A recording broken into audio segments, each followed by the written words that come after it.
ça, petite fille? Un esprit nostalgique flotte, mais on ne voit ni la laideur, ni la tristesse, ni le sens funèbre et cruel de cette enfance écrasée. Velasquez est le peintre des soirs, de l'étendue et du silence. Même quand il peint en plein jour, même quand il peint dans une pièce close, même quand la guerre ou la chasse hurle autour de lui. Comme il ne sortait guère aux heures de la journée, où l'air est brûlant, où le soleil éteint tout, les peintres espagnols communiaient avec les soirées. C'est beau ça, hein, petite fille? Tout est fou de leur lire des choses comme ça. Allez, au pieu les petits vieux.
Un jeu de matière et de lumière. Nous sommes, il y a 1 million d'années, dans le cœur du Soleil. Une réaction de fusion thermonucléaire vient d'avoir lieu et elle a émis un photon. Une énergie considérable entoure ce photon. Il essaye de fuir, de remonter vers la surface de notre étoile. Il y arrive, mais cela lui prend du temps. Traverser la phénoménale quantité de plasma qui le sépare de l'espace n'est pas simple. 1 million d'années lui sont nécessaires. Le photon vient d'atteindre la surface du Soleil et il est libre, enfin, de s'élancer vers l'espace sans être entravé par la matière. À la vitesse de la lumière, il parcourt les 150 millions de kilomètres qui séparent notre planète de notre étoile en 8 minutes et 20 secondes. Le photon a percuté l'atmosphère de la Terre il y a une fraction de seconde pour ensuite traverser le ciel et atteindre la fenêtre de votre cuisine. La nuit vient de se terminer. Le soleil matinal brille dans le ciel. Une nuée de photons est en train de se précipiter sur les atomes qui vous entourent, ces atomes qui flottent dans l'air et que vous respirez. Certains d'entre eux sont partis du cœur du Soleil il y a 1 million d'années. Vous êtes minuscules et observez de vos minuscules yeux les photons filer autour de vous, espérant en voir au moins un percuter un atome d'hydrogène et créer quelque chose de fou. Mais non, il ne se passe rien. Vous regardez, déçus, les photons le traverser sans le voir, et vous les imaginez aller s'écraser contre le mur de votre cuisine, au loin, sans que personne ne les voie. Vous regardez autour de vous et remarquez que l'électron de votre hydrogène a changé de comportement. Vous l'observez en tant qu'onde. Les crêtes des vagues qui le caractérisent sont plus proches les unes des autres qu'avant le passage du photon. Comment est-ce possible? Et où est donc parti le photon? Eh bien, l'électron l'a avalé et ça l'a excité. Mais il se passe maintenant quelque chose que vous n'aviez pas vu plus tôt. Alors que vous l'observez, l'électron excité recrache soudain le photon qu'il vient d'avaler, pour l'envoyer dans une direction aléatoire. Un instant plus tard, l'atome d'hydrogène est redevenu identique à ce qu'il était avant d'être heurté par la lumière. En tant qu'onde, les crêtes de ces vagues sont à nouveau éloignées comme elles l'étaient plus tôt. Une seule conclusion est possible à ce que vous venez de voir. Les particules élémentaires les plus connues du champ électromagnétique, à savoir les électrons et les photons, peuvent se métamorphoser l'une en l'autre.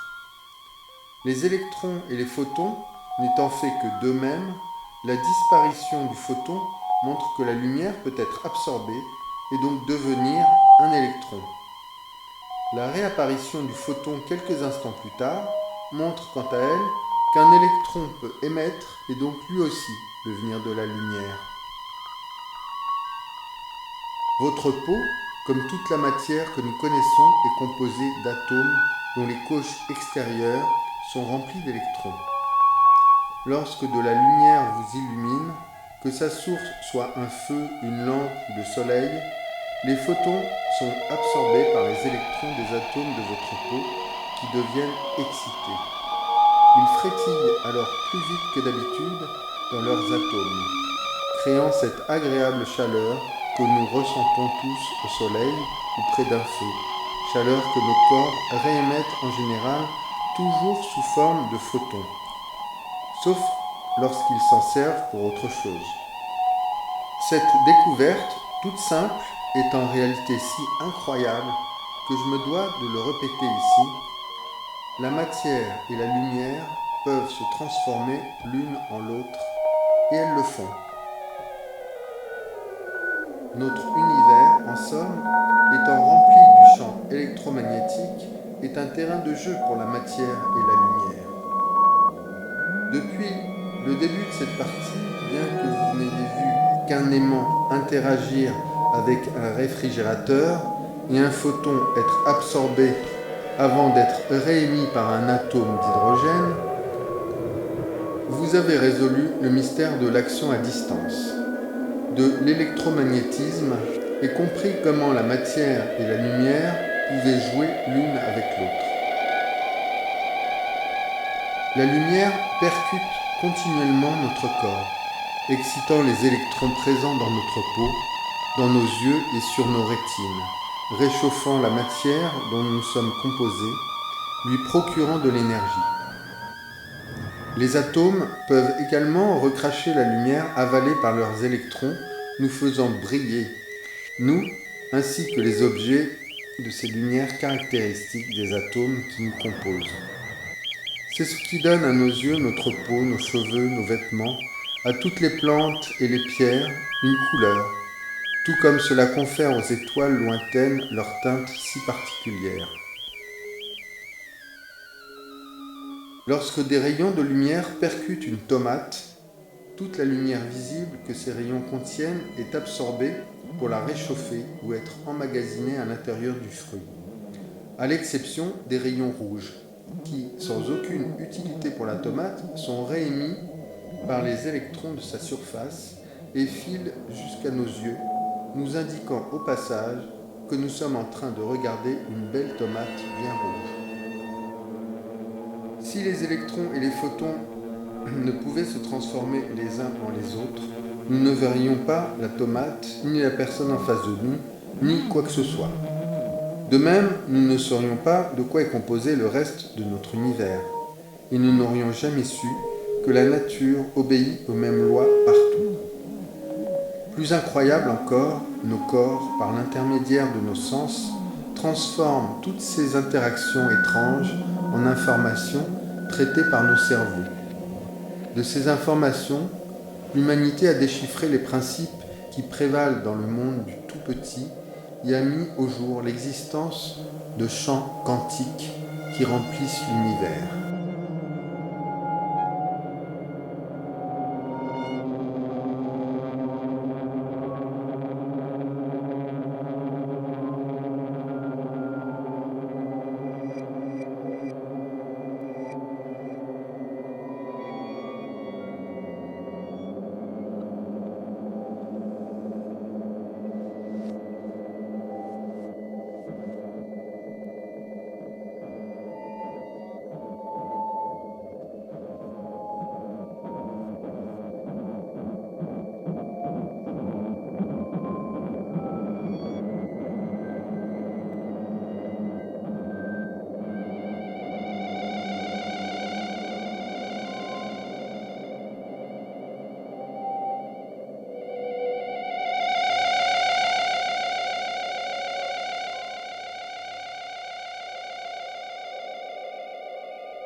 Als das Kind Kind war, ging es mit hängenden Armen, wollte der Bach sei ein Fluss, der Fluss sei ein Strom und diese Pfütze das Meer. Als das Kind Kind war, wusste es nicht, dass es Kind war. Alles war ihm beseelt und alle Seelen waren eins. Als das Kind Kind war, hatte es von nichts eine Meinung, hatte keine Gewohnheit, saß oft im Schneidersitz, lief aus dem Stand, hatte einen Wirbel im Haar und machte kein Gesicht beim Fotografieren.